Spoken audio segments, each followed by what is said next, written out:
Thanks for starting your day with us here on 9 News. I'm Corey Rose. And I'm Drew Carney. Let's start the 6 o'clock hour with a look at some of our top stories.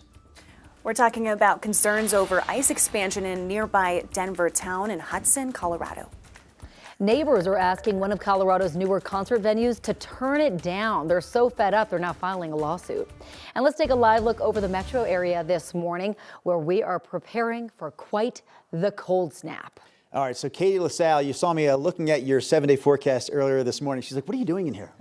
Why are you looking at this? I was adding up the lows starting tonight into Monday morning. If you add up the lows for the next 4 nights, together they don't add up to the freezing level. Wow. I mean, that's crazy the next couple of nights. Oh, Drew, I like that you did that. He did math. I did math. Wow. Tomorrow, subtraction.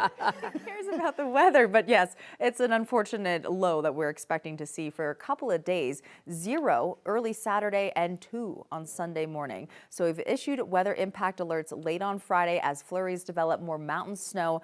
And it is just going to be absolutely frigid. Brianna and I were just talking. She's like, I don't really want to go outside this weekend. I'm like, that's probably smart. 10 will be the expected high on Saturday afternoon. But if you do need to be anywhere, we'll talk about the travel impacts in terms of how much mountain snow. Skiers and boarders, we're getting some fresh powder this weekend, but really across the Denver area, light accumulations around 1 to 2 that we're expecting in terms of the snowfall. It'll really just be the bitter cold that will impact us, and you'll feel the effects. So our weather impact alert will start late on Friday as we drop down to 0-degree lows early Saturday and then introduce more snow early Saturday morning.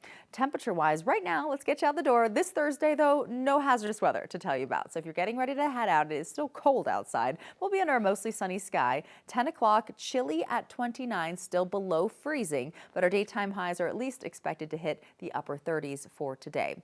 Chillier than what we saw the last couple of afternoons, so definitely want to be layered up, bundle up this morning. Later on today into the mountains, mostly sunny skies, dry conditions to and from upper 30s there. So the Front Range and Eastern Plains will really feel the coldest air in the coming days, but the high country, the most snow, around 6 to even 12 inches for places like Aspen Snowmass, Crested Butte, Telluride. Our Front Range mountains are around 4 to 8 when all is said and done. We have a winter weather advisory in place. I'll break down the timing and we'll look closer at the forecast still to come. But Brianna, how are things on the roads right now? Yeah, a lot of folks are heading out right now. 6:01 is your time for this Thursday morning. Taking a live look from Sky 9. If you are taking I-25 and Evans Avenue, it looks like someone's either getting pulled over or there's an officer going to a crash. Not right now, I'm not tracking any crashes up and down I-25. But of course, if that changes, I will keep you guys updated.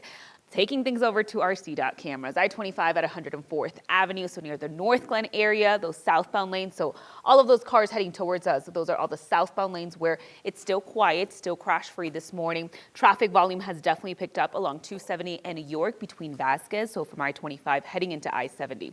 Getting to your drive times. For folks heading out right now, 6th Avenue, you have the green light from Golden into Lakewood and then I-25. So no impacts whatsoever along Sheridan or Federal, so an 8-minute drive there. And then 270 is again where we were seeing that slowdown in both directions. You can see it right now on your screen. We do have pockets of slowdown with an 8-minute drive slowing down to 47 miles per hour. Brianna, thank you. A possible ICE facility in Hudson is drawing community criticism, not only from people in Hudson, but other surrounding towns. They spoke up during public comment at Hudson City Council last night as dozens of people spoke for hours. Our Angela McCall has been listening in on that as the people we heard from shared they don't want a former private prison turned into a detention facility. Right, Corey. Many people were citing worries like traffic and hazards, along with concerns about ICE operations there. Now, this all took place during public comment last night, despite the fact that there was not an action item on the council's agenda related to this possible facility. Keep in mind that if this detention facility does in fact open, it would effectively double the town's 1,600-person population. Now, this isn't the first pushback we've seen. Just a few months ago, protesters rallied outside of the facility.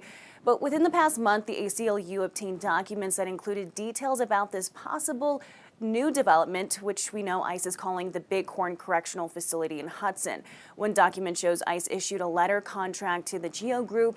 It's the same group that runs the ICE facility in Aurora for nearly $40 million for 6 months of service in Hudson. Here's some of what we heard at last night's meeting. I also don't agree that the facility will bring anything positive for the town of Hudson. I do think that our town needs to grow, and it's not going to grow with hate. Keep in mind, this is all just proposed at this time. We know ICE has looked at other possible locations to expand detention facilities and ICE operations here in the state. We previously reported that ICE was eyeing a facility in Walsenburg. That was several months ago, though, and since there has been no movement or updates on opening up the former private prison there. In Denver, Angela McCall, 9 News. Angeline, thank you. New this morning, CBI is searching for a missing Indigenous adult. 38-year-old Nicole Elise Richards was last seen in her silver 2015 Nissan Rogue in Lakewood on Saturday. Nicole is 5'2", 110 pounds with a beauty mark on her upper lip. If you see her, call Lakewood Police 303-987-7111. I just don't have words that can fully and fairly capture how deep that loss is. It's real. It's forever. It hurts. It's the greatest I've known. Family and friends of a police officer in Golden who was hit and killed by a drunk driver last year took the stand in the courtroom Wednesday. A judge sentenced Stephen Gear to 13 years for killing Officer Evan Dunn and injuring 3 other people. It happened on November 6th, 2024 on Highway 58 in Golden. Dunn and another officer were responding to a car crash. Investigators say Stephen Gear was going 69 miles an hour when he smashed into the crash scene. Officer Dunn died. The other officer was able to recover and has since returned to work. Yesterday's hearing included 4.5 hours of testimony. To the actions taken by Stephen Gear, I will never again in this life experience Evan's sweetness. A kiss quietly placed on the top of my head at unexpected moments. Silent side hugs given for no reason at all. Or his smirky smile and eyes full of merriment and mischief. That means he's enjoying his own private joke and isn't sharing it with anyone. In addition to 13 years in prison, the judge also sentenced Gear to 5 years of parole. In other news this morning, Vice President J.D. Vance will be in Minneapolis today to meet with ICE agents. The White House says Vance will use this visit to defend ICE immigration operations. The visit comes just days after the Justice Department subpoenaed several Minnesota officials as part of an investigation into whether they obstructed federal immigration enforcement efforts. Tensions remain high in the city following the shooting death of Renee Good this month. Vice President Vance has repeatedly defended the ICE agent involved. Vance's visit comes as a federal appeals court is putting a freeze on a judge's order that limits how federal agents can interact with protesters in Minnesota. The move gives the court more time to consider whether to indefinitely pause an order issued by a federal judge in Minneapolis last week. The Trump administration asked for that ruling to get shelved earlier this week. They argue it's judicial overreach and could prevent officials from protecting themselves. Under the preliminary injunction, federal agents in Minnesota were not allowed to arrest peaceful protesters or stop people in their cars without cause.